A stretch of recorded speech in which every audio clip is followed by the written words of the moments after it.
Welcome back. Now in this video we are going to set up forwarders for the email accounts that we create. In order to do that, we're going to come into the email section and then we're going to click forwarders.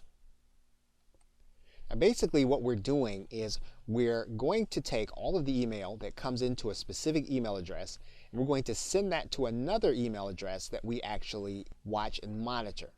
So in this case we're going to click add forwarder. And then we're going to write in the email address. Then we're going to determine where that email address forwards.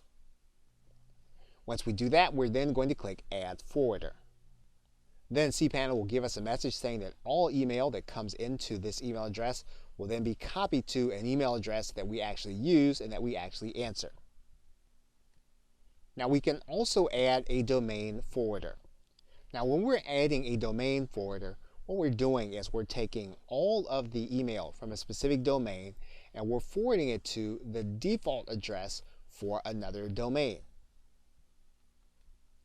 So now obviously what we want to do is we want to make sure that this domain has a default address set up so that all of the email from this domain goes to that default address here on the domain that we have written in. Once we've done that, we'll see the results on the front page. Okay, so with that, thanks, and I will see you in another video.